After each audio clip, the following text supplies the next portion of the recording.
Doc Holliday.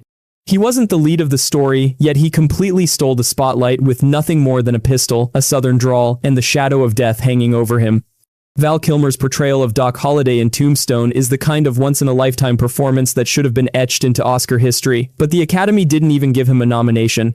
Kilmer brought Doc to life as a charming southern gentleman, slowly being consumed by tuberculosis, but still sharper, quicker, and deadlier than anyone around him. Every line drips with sarcasm, delivered with the weary elegance of a man who knows he's already halfway to the grave. Off camera, Kilmer stayed immersed in the role, keeping himself thin, slouched, and speaking with a deliberate slur. He even had a clever trick to sound more fragile. Between takes, he kept an ice chip in his mouth, giving his voice that raspy, breathless tone. That voice became essential to the character's dying defiance. And what makes the performance unforgettable is how he turns flair into a weapon. When he says, "I'm your huckleberry," it's not just a threat, it's poetry. His southern accent is more than regional, it's Shakespeare dipped in whiskey. Underneath the polished veneer is a man spilling over with pain and regret, yet bound by loyalty to Wyatt Earp, determined to meet death with some dignity. In a movie overflowing with gunfights, grit, and mustaches, Doc Holliday still rises above everyone else. One of the film's defining moments comes when he steps in for Wyatt Earp in the duel against Johnny Ringo. Pale, sweating, and on the edge of collapse, he turns what should have been a routine shootout into something almost mythical. He toys with Ringo, spins his pistol like a magician, then kills him with chilling calmness. It's one of the coldest, most merciful executions ever filmed in a Western. Though the duel lasts only moments, Kilmer stretches it into an eternity with his eerie serenity, something only a man courting death could summon, and yet, the Academy overlooked all of it. Why? Tombstone wasn't taken seriously, it was just a rowdy Western at a time when Oscar voters only respected somber prestige films. On top of that, the film's troubled production fractured its PR campaign, destroying its Oscar chances. Meanwhile, Tommy Lee Jones won Best Supporting Actor for The Fugitive, a role filled with grit and authority, yes, but without the layered nuance or daring theatricality that Kilmer delivered. To make matters worse, Kilmer later revealed that Tombstone was one of the toughest shoots of his career, mirroring Doc's own struggles with illness, yet he poured every ounce of himself into the role. And it shows. To this day, Tombstone endures because of Doc Holliday. People don't quote Wyatt Earp, they quote Doc. They copy the slouch, the smirk, the sly grin. And they all ask the same question: how did the Academy miss one of the greatest scene-stealing performances in film history? Bill the Butcher. With a top hat, a handlebar mustache, and a glass eye painted with an American eagle, he still managed to be the most terrifying man in New York. As Bill the Butcher, cutting in gangs of New York, Daniel Day-Lewis delivered a performance so volcanic, so commanding, it nearly swallowed the entire film. And yet, despite the intensity, he didn't win the Oscar. Bill the Butcher is more than just a gang leader. He sees himself as a defender of true America, violent, yes, but also bound by his own twisted sense of honor. Day-Lewis gave him Shakespearean weight, eloquent, poetic, and horrifying in equal measure. One moment, he's delivering a powerful monologue about loyalty. The next, he's burying a cleaver into a man's spine mid-sentence. He dominates the screen like a tyrant performing on stage. Behind the scenes, Day-Lewis went all in, as usual. He spoke in Bill's 19th century New York accent both on and off set, mastering it by studying old recordings and transcripts. He even apprenticed with a butcher for months, carving meat with precision. His glass eye? He wanted a real one implanted but settled for a prosthetic and learned to tap it with a knife just to unnerve those around him. One unforgettable scene shows Bill draped in a blood-soaked American flag, delivering a eulogy for a man he personally murdered. "He was the only man I ever killed worth remembering," he says with chilling reverence. Day-Lewis transforms murder into mythology, making Bill both terrifying villain and enduring legend. So why didn't he win? The Oscar went instead to Adrien Brody for The Pianist, a delicate, deeply human performance that embodied suffering and survival during the Holocaust. While Day-Lewis roared with fire and violence, Brody's subtle restraint and historical subject matter carried more weight with voters. His win also marked him as the youngest Best Actor in history, a milestone too irresistible for the Academy. Still Lewis's dedication bordered on dangerous. He refused to wear modern coats during filming, even in freezing weather, because it would break character. He caught pneumonia but delayed treatment until the film wrapped. He later admitted he had to exorcise Bill from his system because the role had consumed him.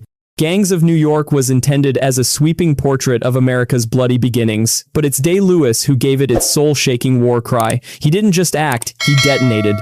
The Academy may have favored quiet tragedy over theatrical terror, but history remembers the Butcher. Karl Childers. He speaks with a slow, gravelly murmur. He walks hunched, eyes weighed down by some unspeakable burden. As Karl Childers in Sling Blade, Billy Bob Thornton created a character so unforgettable, so haunting, that it instantly earned a place in film history. And yet, when the Best Actor Oscar was handed out, it went to someone else. Thornton didn't just play Karl, he wrote him, directed him, and transformed into him. Karl is a mentally disabled man recently released from a psychiatric hospital after serving time for murdering his mother and her lover. The story follows his uneasy return to society, his unlikely friendship with a young boy, and his quiet, inevitable slide toward another act of violence. Thornton built Karl with discipline and precision.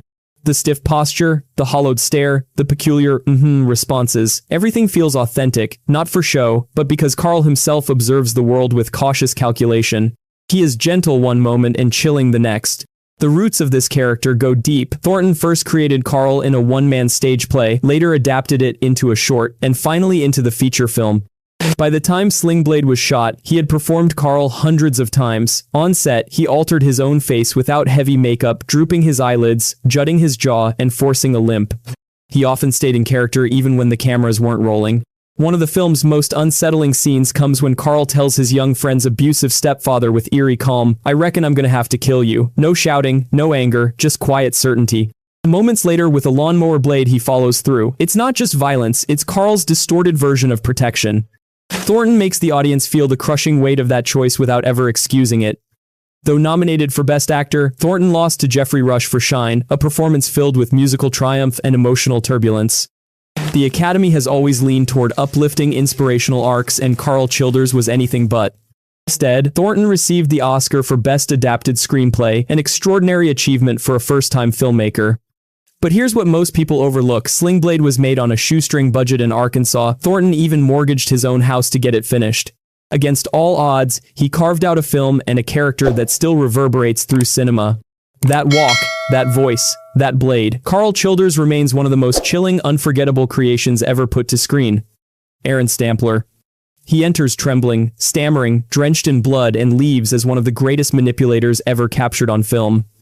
In Primal Fear, Edward Norton's performance as Aaron Stampler wasn't just impressive, it was seismic. And yet, on Oscar night, he walked away empty-handed. Aaron begins as a meek altar boy accused of brutally murdering an archbishop. His voice shakes, his eyes dart with fear, his hands won't stop trembling. The audience believes him, his lawyer believes him. Everyone believes him until the film's final minutes, when the mask drops.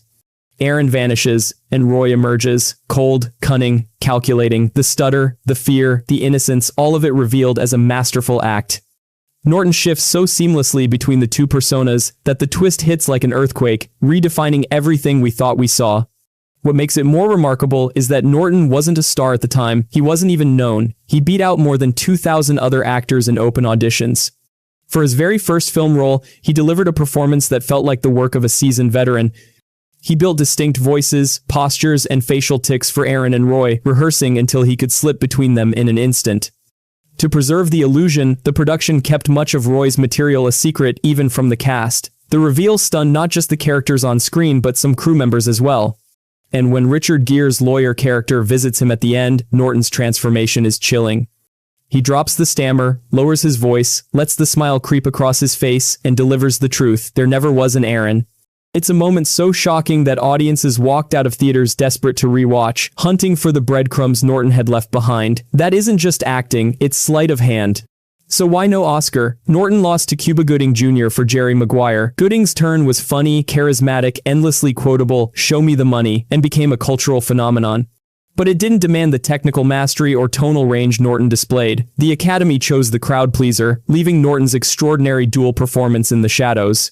Few know just how far Norton went to perfect Aaron's facade. He worked with speech pathologists and psychologists to mimic real neurological conditions.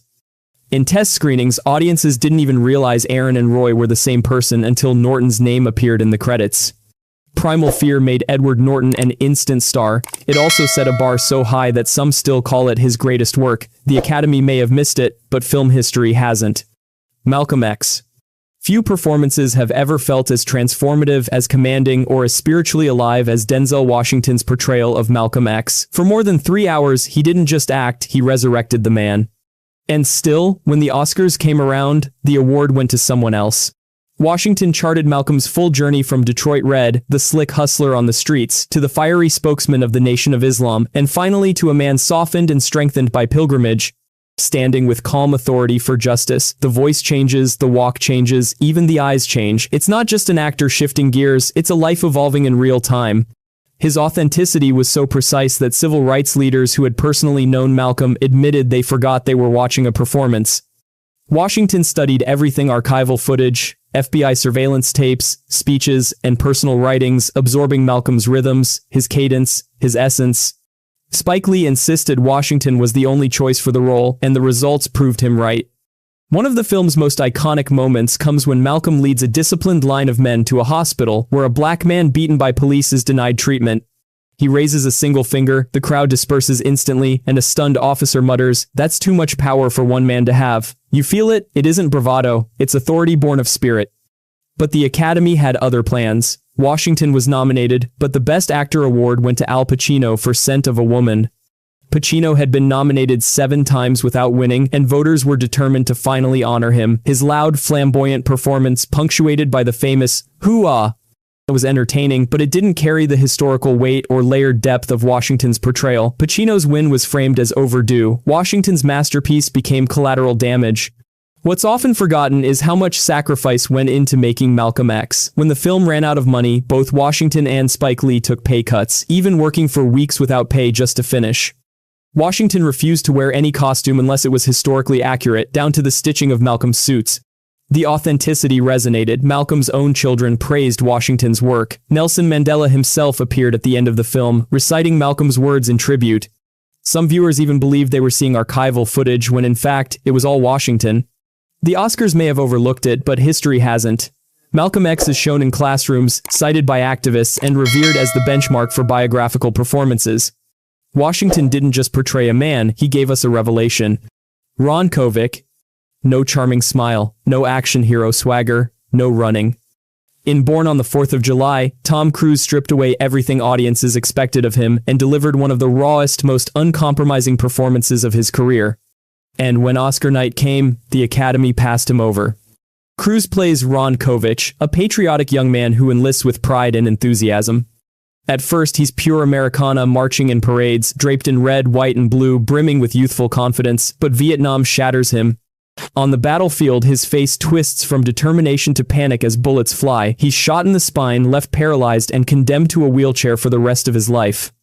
From there, the film refuses to look away. Cruise exposes every brutal step of Kovic's journey: the decaying veterans' hospitals, the impotent rage, the drunken breakdowns, the suicidal despair. In one searing scene, he confesses through tears that he accidentally killed a fellow soldier. In another, he explodes during dinner with his conservative family, raging from his wheelchair until plates smash on the floor. It isn't pretty, it's devastating. What many don't know is how deeply Cruise prepared. He spent months training in a wheelchair to master the posture and physical strain. He lived with Ron Kovic himself, studying his diaries and daily routines, absorbing the pain and resilience of the real man. On set, Cruise insisted on using authentic VA hospital equipment even when it slowed production because he wanted the experience to feel brutally accurate. The performance earned him a Best Actor nomination. But he lost to Daniel Day-Lewis for My Left Foot, a role that demanded an equally staggering commitment. Day-Lewis remained in character as a man with cerebral palsy throughout filming, even being carried around set in a wheelchair. The Academy couldn't resist that level of method acting, and so, despite his brilliance, Cruise was overshadowed. Director Oliver Stone later admitted he'd never seen an actor give so much emotionally. Behind the scenes, Cruise broke down repeatedly, not from frustration, but from immersing himself so deeply in Kovic's trauma. It wasn't just acting, it was confrontation, reckoning. Cruise didn't win the Oscar, but from that moment on, he was no longer just the star of Top Gun. He had proven himself as a serious actor, willing to destroy his own image to reveal something raw and true. The Academy may have looked away, but audiences never forgot. Jack Torrance. He didn't just go insane, he dragged the audience into madness with him. Jack Nicholson's performance as Jack Torrance in The Shining isn't just iconic, it's etched into the DNA of pop culture. And yet, the Academy didn't even nominate him. Nicholson begins the film as a struggling writer with a simmering temper, but as the haunted Overlook Hotel begins to sink its claws into him, his unraveling is terrifyingly believable. His voice deepens into a menacing growl, his stride becomes a lurch, his grin turns into a weapon. Every twitch of his face signals a man crumbling, and somehow, you can't look away. One of the most chilling details, that legendary line, "Here's Johnny," wasn't scripted at all. Nicholson improvised it, channeling late-night television into sheer nightmare fuel. Stanley Kubrick, famously obsessive, forced the axe scene to be shot more than 60 times. Nicholson, once a volunteer firefighter, didn't just act, he hacked through real doors with real axes until the crew was genuinely terrified of him. The entire performance is filled with these unhinged choices, the eerie baby voice he uses to taunt his son, the unsettling way he types "all work and no play makes Jack a dull boy" over and over. Nicholson doesn't simply perform insanity, he makes it magnetic. When Jack enters a room, you feel dread before he even speaks. But back in 1980, The Shining was dismissed. Critics called it cold, confusing, even boring. Horror was seen as beneath the Oscars unless it wore the mask of serious drama. That year, the Academy favored Robert De Niro in Raging Bull, a gritty, transformative role that fit the mold of what Oscar voters considered worthy cinema. Nicholson's masterclass in terror was ignored. What people rarely know is how much Nicholson immersed himself in the role. He isolated himself from cast and crew, slept erratically, ate poorly, and arrived on set in volatile moods. Kubrick encouraged it, letting the actor's fraying mental state bleed into Jack Torrance's breakdown. Today, The Shining is hailed as one of the greatest horror films ever made, and Nicholson's performance is its pulsing, psychotic heart. Ask anyone to name a movie villain, and Jack Torrance ranks alongside Freddy Krueger and Jason Voorhees. The only difference? Nicholson needed no mask. Just his face, his voice, and that gleaming, haunted stare. The Academy may have overlooked him, but the world never has. Lou Bloom. It's a performance so precise it borders on inhuman. Jake Gyllenhaal's turn as Lou Bloom in Nightcrawler is a masterclass in controlled mania. Every glance, every word sharpened into something unsettling. Critics raved. Audiences were floored, and yet, the Academy gave him nothing. Lou Bloom is a gaunt, bug-eyed scavenger stalking Los Angeles at night, chasing crime scenes to film and sell to local news outlets. To embody him, Gyllenhaal dropped nearly 30 pounds, sculpting his face into the sharp, hungry features of a coyote prowling the city. That choice was his idea, not a studio request. He even insisted on driving himself alone to set at night, without security, to feel Lou's isolation seep into his bones. Every aspect of Lou is engineered to disturb. His posture is coiled, his smile just a fraction too wide, his voice clipped with the rhythm of self-help tapes and business seminars. He speaks in motivational slogans and corporate jargon, pitching his schemes like a twisted entrepreneur. He isn't just a man, he's a predator dressed in the language of LinkedIn. One of the film's most chilling moments comes when Lou tells his assistant he can't risk the company's success, moments before deliberately letting him die to capture better footage. He says it as casually as if he were talking about quarterly profits. That calm detachment is scarier than any outburst could be. Another unforgettable scene has Lou negotiating with a news director played by Rene Russo over footage so grotesque it borders on illegal. She recoils, he leans in. He doesn't ask whether it's right. He asks if it will boost ratings. It's not menace, it's enthusiasm. He isn't a monster from outside the system, he's what the system creates and rewards. And in the end, Lou wins. He gets the contracts, he gets the power, he builds an empire. That, perhaps, is why Oscar voters looked away. Lou doesn't repent, doesn't grow, doesn't collapse into punishment or redemption. He thrives. The Academy has always struggled with characters who lack a moral center. Instead, the award went to Eddie Redmayne for The Theory of Everything, a polished, uplifting biopic about Stephen Hawking, safe, respectable, inspiring. Gyllenhaal's razor-edged critique of ambition gone feral was left in the cold. Behind the scenes, the achievement is even greater than most realize. The film was shot in just 27 days. To deliver that kind of transformative performance on such a brutal schedule is almost unheard of. So no, Jake Gyllenhaal didn't get the Oscar. But with Nightcrawler, he gave us something rarer. A performance so unnerving, so unblinking, it feels less like acting and more like witnessing a predator at work. If you enjoyed this breakdown, make sure to hit that subscribe button. There's a lot more powerful stories, untold scandals, and hidden Hollywood truths coming your way. Don't miss what's next, because sometimes the most shocking stories are the ones the industry tries hardest to bury. Thanks for watching, and I'll see you in the next video.